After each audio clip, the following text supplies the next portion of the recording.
Hello, my name is Tara Lemasters, and I'll be moderating today's session. I'm here with Karen Whitehead, who is the director of Imitating Life, the Audacity of Suzanne Heintz. And I'm here with Suzanne Heintz herself, the subject of the film. First off, I'll just say it was a lovely film. I really enjoyed watching it. And I'm also excited to learn a little bit more from both of you. Just starting us off here. Karen, can you tell us how you came to meet Suzanne? How did you both start working together? Well, it's kind of a cool story because it really goes back to the Women+Film Film Festival in Denver, 2014. My first documentary feature, Her Aim is True, was playing, and I was introduced to Suzanne, and her short Playing House was also playing in the festival, and I was fortunate enough to see it before my film screened. And then we were asked to sit on a panel about women in the arts, crossing Sisters Doing It for Themselves was the name of it. That's right, yes. And we just ended up having a very long conversation outside of the panel, before and after the panel, and I was blown away by what she was doing. And it's really, she just made me laugh because I was trying to figure out the whole surreal nature of how you travel to Paris with mannequins and get them into taxi cabs. And I knew from talking to her about that and how open she was that there was really an interesting story here and a journey here, even more than she had already started herself from the point of view for me as a documentary filmmaker. And I just thought she was being really gutsy, and I just couldn't believe that, you know, there wasn't anybody else already following her around with a documentary film cameras. And I saw that there was an opportunity because Suzanne, as I'm sure she'll tell you, was really open to the idea. And we thought it'd be an interesting collaboration with all her own stuff from behind the scenes she's already been gathering over the years. And I just saw a unique thing we could create together. And then I brought on board a really wonderful executive producer, Catherine Wilkins de Francis. And so we were like a team, you know, just trying to share Suzanne's experiences behind and in front of the camera. And for her, I hope she thinks this, I just wanted to raise the artist's voice, you know, in a different way. It wasn't a traditional artist portrait. Well, and that's why I wanted to work with Karen. I mean, she phrased it quite nicely, but when she posed the question about making a film together, she said, I understand that you make films about yourself. And I said, yes, and it's quite tiresome. And she said, well, how about you let someone else take a crack at it? And I thought that was when like she says, when I made her laugh, that's what made me laugh. And I thought that's perfect, because part of my problem is I can't get out of my own way and to be able to tell my story authentically. I feel like there's a handicap when I do it by myself, and that, you know, I am only willing to portray a certain side. So I thought it was kind of a welcome turning of the tables to a self-portrait, which is supposed to be, you know, showing the real deal. So I was really open to someone else's perspective. And I found throughout the process, I was challenged throughout the entire thing, but which is exactly what I needed. Yeah, that's great. So it's a bit of a reunion, you know, almost 6-7 years later. Oh God, don't say it. But yeah. Making independent documentary films takes time. You told me that day one. So how long were you working? How long were you working on the film? Did it start right after that 2014 conversation, or take a little bit more time? I think better. Yeah, so my memory is we sort of, because and you can get into this perhaps, Suzanne, because in that summer after that festival, you were doing the working on the plan about getting married, the marrying Oh, story. Right. And we were in discussion about trying to get more behind the scenes stuff during that process. And so, but really pre-production, so there was a sort of a pre-production kind of back and forth. And then I, as I say, I brought Catherine de Francis on board, and we started to sort of think more about the framing of how we would achieve this, of all the opportunities we would have to capture different aspects, not just, you know, in front of the camera with shoots that Suzanne was doing with the mannequins, the next holiday cards, which is how the film is framed around those holiday cards, really, in terms of structure, but also how it was impacting her personal life and what was going on behind the scenes on a lot of different levels. So it was kind of a long pre-production, and then it really, the main filming started in early 2015. And then we had, so there were a couple of years of being in production. Then we had a year break when we were trying to just figure out next steps in terms of the funding process. And then really it was, as I say, the film was, the final editing was done in 2019, and we released at Doc NYC into the fall of 2019, just before we all got shut down with COVID. So yeah, nice. Well, you talk a little bit about like the filmmaking process. Can you maybe elaborate on the collaborative effort between the two of you in making this film? Oh, definitely. A really good example may be that I know, I don't know if you remember this, Suzanne, I've mentioned this a few times when I've been asked this, but it was a key point for me. You told me you did a lot of thinking time in your car when you're driving, commuting to work. And I felt, because you had all your, you know, you're used to filming with your phone and doing things, we thought if we could, you know, the idea of using your phone in your car, you know, the iPhone camera technology now, a lot of people are using it in filmmaking. It's really a great way to get some off the cuff and really, you know, real sort of responses from Suzanne about what she was dealing with. Each issue or each shoot she was prepping for, the stress and the strain, and why was she doing this, all that self-doubt that we all go through about why we do anything, you know. But it also added another layer in the visual storytelling, because we had a collection then of video diaries, some of which were Suzanne's dashboard confessionals, which were fantastic. I really wish we could have just put them all in. But that kind of punctuated the film. So there's that layer, and then there's the other layer of traditional documentary filming with crews that we did.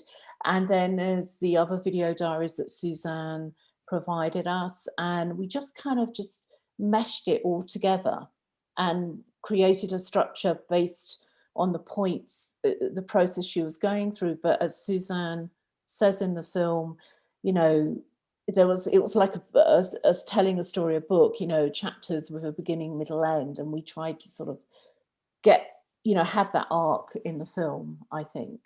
Yeah. And also it was uncomfortable for Suzanne sometimes, as she said, because when you're the subject, and as well you are an artist in your visual storytelling and imagery, and telling stories through imagery is your thing, it's not easy to lay yourself open like that.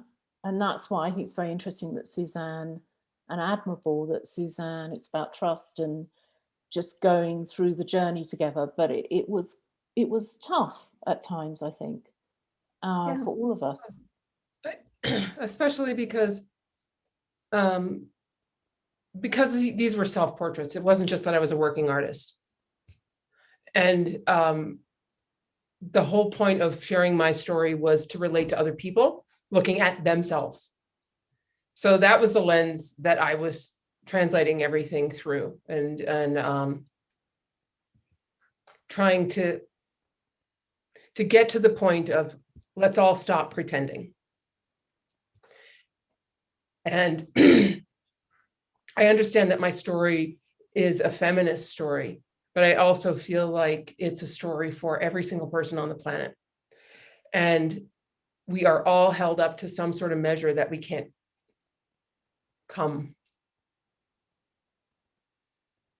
surpass. And I felt it was definitely an Escher-esque experience that it kept folding in on itself, and that I felt like someone was looking at me, looking at myself, looking at other people. Mhm. And so it was really complex for me in translating the concept in general, to trust someone else to tell this story that I was telling about other people through myself. And I came up, it was a lot of friction for me. And it was, I think, the best case scenario for the work I was doing. If I had just kept going with what I was doing, I would have only gotten my side of the story. So it was really helpful for me to see it through other people's eyes. And I think it's helpful for the viewer after watching the film. Like I keep getting incredible outreach from people who see the film, that they see themselves in this. I've watched my own films and I don't think it does it quite as effectively, even though that's the point of my own films, that I had to hand the keys over to someone else to handle it in a way that was more, I wouldn't say clinical, I would say separate from me. And I think that's what translates to people through this film, is that we're all going through this in some way, shape, or form. But when you step back, the paradigm shift that happens for people and the impact is what I keep hearing from people, is that they now see themselves in a different way. And to me, that is better than money. It is the best way you can get. And I agree with Suzanne. It still amazes me how powerful documentary can be. I've been getting emails still. People, I mean, Susan and I did a Q&A with some huge group of students, didn't we? Film students. Oh yeah. In a couple of months ago, and it's just still amazes me what people jump onto from the film. And there were little moments in the film that we neither of us maybe have necessarily have processed as that impactful, but clearly were.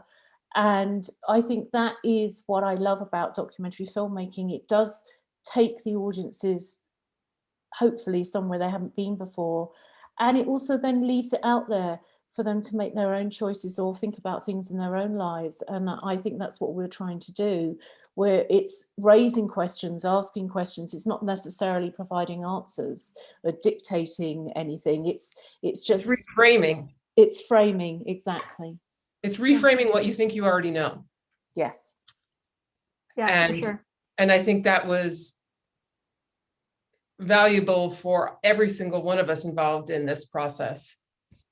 Not just me as the artist. And I think that is the power of documentary, is that by showing, I guess what you would say, the outtakes, you have the real story.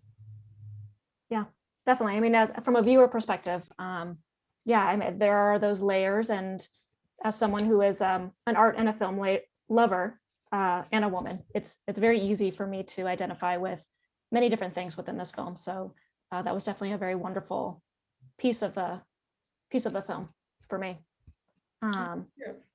Suzanne, I want to talk a little bit about the art too.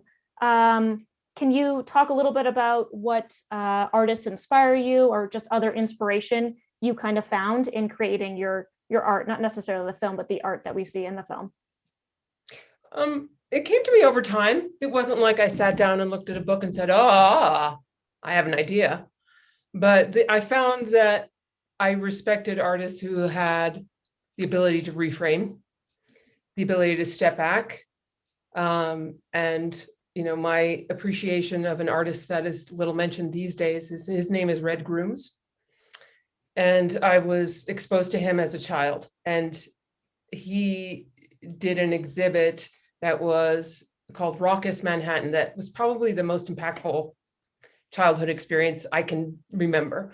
That he used Manhattan as a palette for talking about people's ego and the social structures that there are that differentiate our individual experiences. So like, he's the guy that taught me that you can be funny and be an artist. Yeah. I also followed women photographers because I felt as though they confronted an emotional experience of being alive as opposed to a structural one. And anyone who did self-portraiture, I found incredibly intriguing, because to me, that was putting it all on the line. You know, when you point outwards, you're kind of also pointing fingers. But when you point the fingers at yourself, I think it's so much more relatable and valuable for other people. You know, we can all see cerebral art in a museum and walk out $20 poorer and no richer for the experience. But when we get the conversation that the artist is having with us, that goes beyond any mercenary experience of art. To me, it is all about conversing with people and getting them to converse honestly with themselves and the people that are around them. So it's confrontation. And there's no better way to do that, to me, in my opinion, than self-portraiture. So that's why I wouldn't say loved. I had a hard time working with Karen, but I love it now because I realized I needed that reframing. Yeah, you're And flipping that lens. I thought I was right on the front line, but it took an alternate opinion to jostle me from mine. And that's the whole idea, isn't it? So there you go. Yeah, cool. Karen, do you want to comment on that at all? I think it's really interesting that Suzanne, you know, she talks about those influences, but also when you think about it in context, what drew me in and what continues to draw me in to what she's doing and the points that she was making, you know, those strong images that are set in sort of mid-century, you know, America and sort of Norman Rockwell-esque stuff, feel to it, is that she was doing this. Let's talk about the length of time, you know, maybe almost 2 decades. And this is before Me Too. This is, you know, you've got to really put it in the context of the time frame that these holiday cards that you see in the film are being made, and from the early ones, and, you know, right through to the last one, you know, that we put on at the end of the film. It tells such a story, and it speaks to the point that Suzanne is making, and at the same time in it you're drawn into it, perhaps by the colors and it's funny, but it's also serious. And I love that. I love that mixture, that she's able to be funny and serious at the same time. Mm-hmm. Yeah, I mean, one thing you mentioned is Me Too. So I mean, in 2017, Me Too really opened the door for more conversations about gender equality and abuse. Like you said, Suzanne, you were making these, you know, your body of work well before 2017. And so one thing I was curious about is what it was like creating your body of work in the early 2000s versus, you know, how it feels today. What is the difference there, you know, almost 20 years later? I think there's the immediacy, like it's a hot topic now. Mm-hmm. Back then it was just kind of a given. You know, that's just kind of how it was. And I do remember, because I started this project in photography school, I do remember my photography teacher thinking that he told me that maybe I was,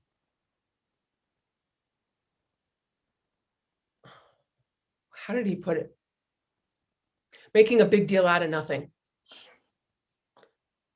And that ultimately I had more time to get married.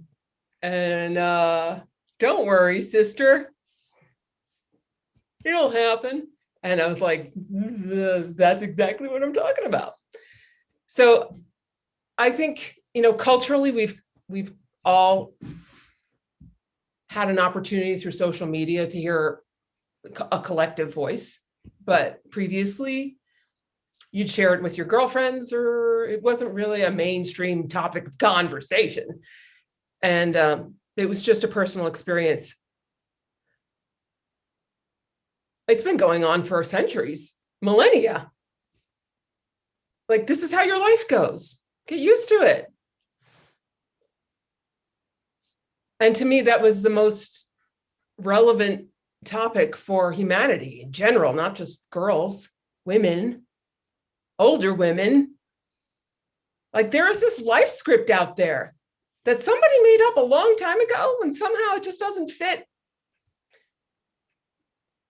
To me, that is what we're all caught up in and what we're trying so hard to prove our worth through. That's why we're working so hard. That's why we're taking so many pictures and showing other people so that we feel somehow achieved. And I don't think it's ever been more relevant as a topic of conversation now. So I feel like it's always been there, but to me, I was challenged to tell what my personal myth was. So there you go. That's how I came to the conversation. But now it's a little bit easier when it's mainstream. Yeah. Do you hear, you talked about the comment that your art teacher gave to you. Do you hear things like that still today, or have they sort of subsided? It depends on who I'm talking to, but as you see in the film, there's some people who think I'm taking it way too far, and they make their opinion known well on social media. And I tried to make it extremely over the top to make it a point that how ridiculous this criticism is, yet many people, that's all they were able to come up with. It's like, well, no wonder why she's not married. Wow. So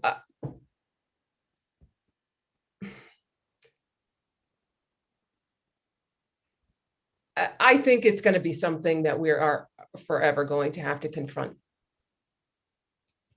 as long as the family exists.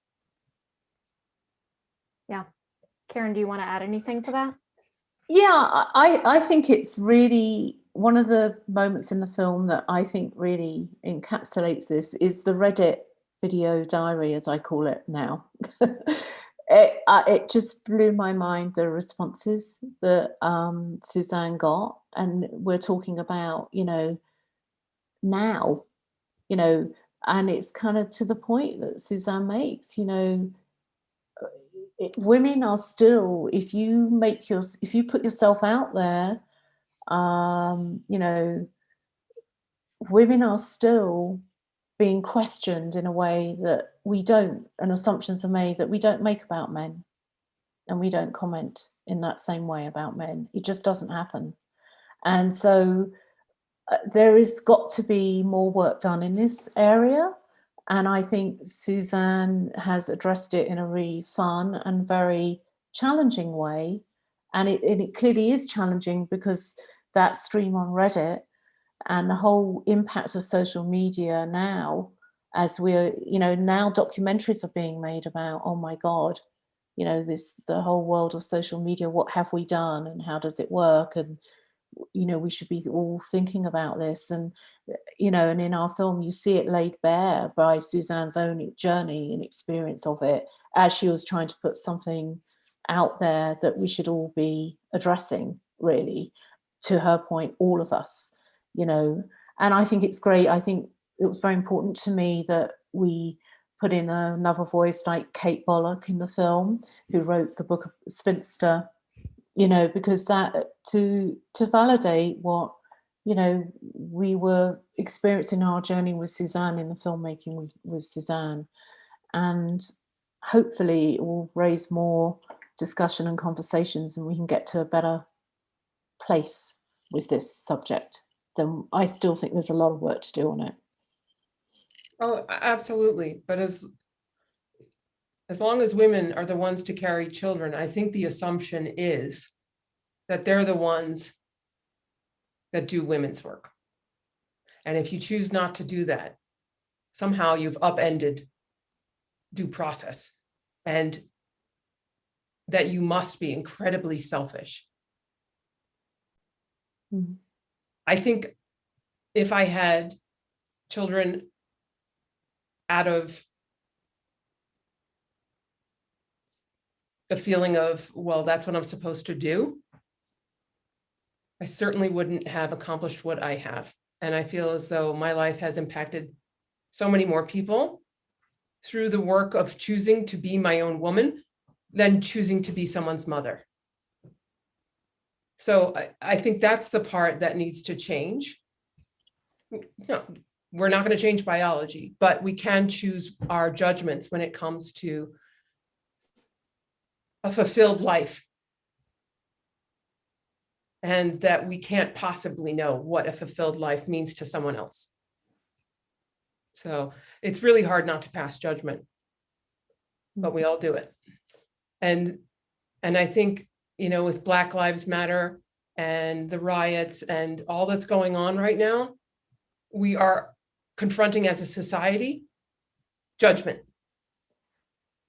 So I think that's why this film is particularly poignant now, because this is another scenario in which we are butt up against the way things used to be and the way things are that they're going to be.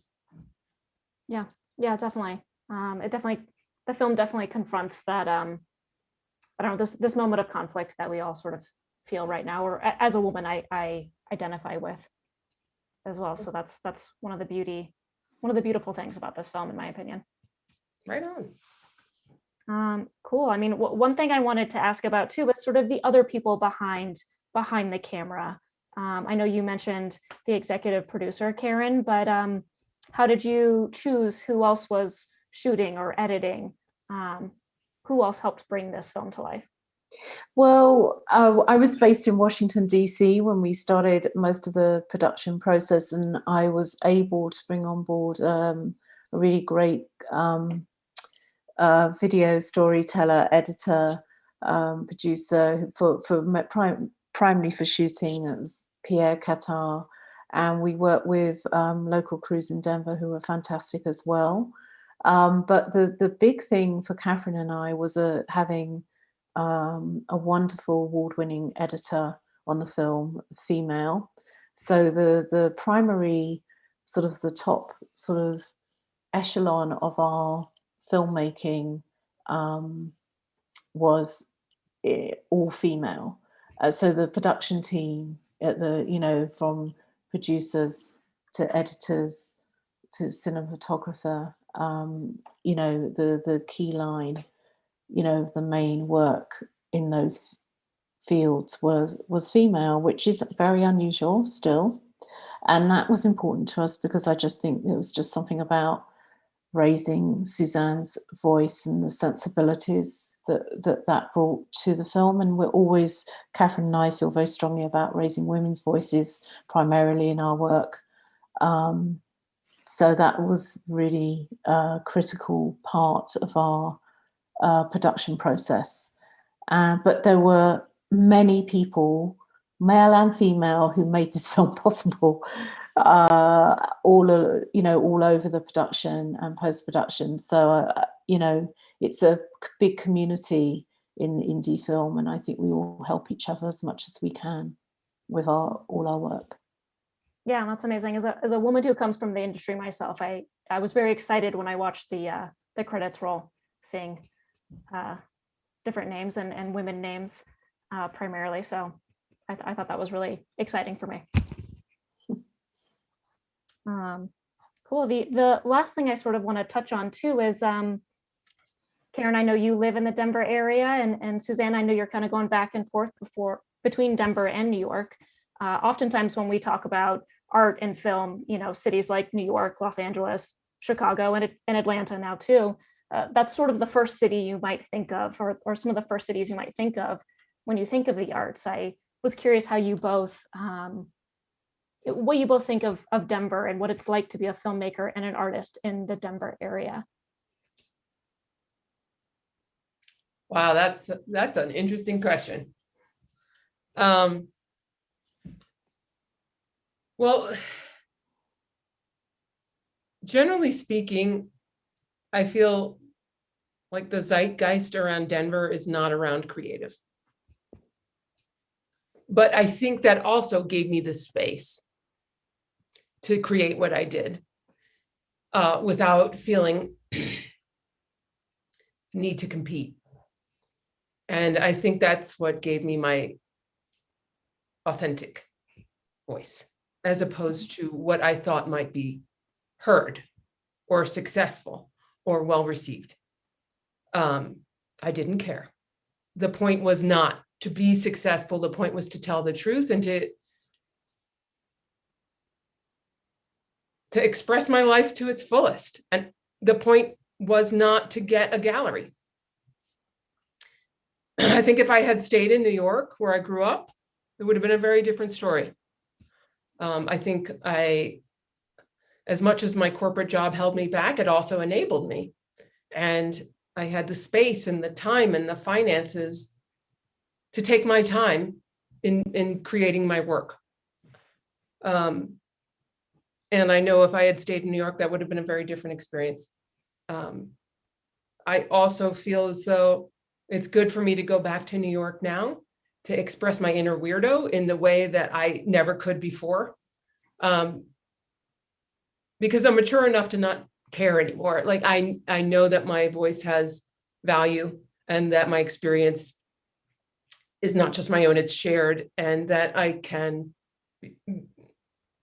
do good work that speaks for the human experience in general. I never could have done that if I started in a you better perform scenario. It frustrates me, the creative community's opinion of cities that are not the traditional creative cities, that you can't possibly be good if you don't live in New York or LA. That is so not true. And I find it incredibly frustrating to people who are trying to do it on their own in cities that aren't in the mainstream expectation of where creative comes from. Mm-hmm. And I think that's elitist and limiting. So I am extremely pleased to be participating in this particular film festival because of not only where it is, but who it gives voice to. And I think you have more opportunity for authenticity when you're not trying to be the top 5% elite. So I think everyone's voice counts, and I welcome the creative community to open up their minds as to who can actually be a quality creative and produce films that relate to the world. Yeah. What has that been like for you, Karen, as a filmmaker here in the Denver area? So during production, I was actually based in Washington, D.C., and I happened to move to Denver just as we're in the tail end of post-production on the film. But obviously, you can tell from my accent, I'm not a native of Washington, D.C. or Denver. So my professional career started in London. And Washington, D.C. has a very vibrant creative community and a very big documentary film community. And so that, when I started moving more into sort of independent film, independent production, that was very helpful because my previous life had been a bit more almost corporate in terms of being involved in journalism with the BBC, for example. But I think Denver's very interesting because it reminds me a little bit of my experience when I was doing my first film, which was based in Seattle, which is also not LA. And, and all these centers, there are many cities and centers where people are creating and doing their own thing, to Suzanne's point as well. And, now with technology, because a lot of people are able to use smaller cameras and do more, and the expressiveness and what's coming out from all sorts of areas outside of the, if you like, the East Coast and the West Coast is amazing. So I'm really excited to be in this community as I'm working on a couple of other projects. And Catherine and I are collaborating on a couple other things as well from our different bases. So I don't think where you are is that critical. It's what you do with the opportunity and the access you have. I think there are still very major barriers still for women, particularly in this field, in terms of storytelling and getting their voices heard. And if you're outside, there's a sort of almost an elite within, and then there's there's the wider real indie filmmaking and documentary storytelling groups that are dotted all over the US and in the middle of the US, and not stuck on that East Coast West Coast vibe. So I'd like to see more of that, getting more of those voices getting heard and out there. And I think film festivals like this one, and particularly this film festival, really does a huge amount to support those of us who are doing this, and that we are not in New York and we're not in LA. Yeah. Great. I think that's all the questions I have, but is there anything I missed? Anything that either of you would like to speak about? Oh, God, I don't know. Suzanne, do you think we covered it all? Oh, I have something I want to say, actually. Yes, I've got a big note here in front of me. It takes, I've said this a couple of times about why I initially wanted to make the film, so you might want to include it or not. But I think it takes a huge amount of guts to open up your entire life, including Suzanne went through a huge medical challenge. And not many people do that. And so I think anyone that watches this movie should give Suzanne a big applause for being absolutely open to this process, and not just for her own body of work of what she's put out there, but for what she went through during this, and the way life and art kind of merged, that we had no idea how that would play out in the film. And I think I'm really interested to know people's reactions to it, and I hope they will share the film widely because of that, because this is one hell of a gutsy lady. Yeah. Let's chop it some more. Yeah, I mean, I think we're all better off for having watched this film, and I, for one, I thank both of you for sharing the story, for sharing your story, Suzanne. I didn't think it was that big a deal to share my medical story. The emotional stuff was harder, but I feel as though we're all better off when we stop pretending and tell the truth. And that's the only way we can be valuable to each other. Everyone's got some sort of crisis that they have to face in their lifetime, and watching others is how they learn how to do it. And not always do we have a parental influence to teach us how to deal with that stress. You pick it up from the people around you. And I found it very frustrating that the big stuff, the big hard stuff in life, nobody was really willing to talk much about it other than, oh, I'm so sorry. Like, to me, you need to teach kids how to dance. You need to teach them how to deal with stress, and you need to teach them how to deal with things that don't go right.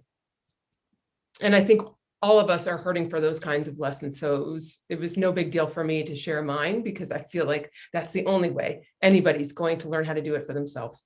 So thank you for the extra creds on that, but I just feel like it ought to be automatic. Yeah.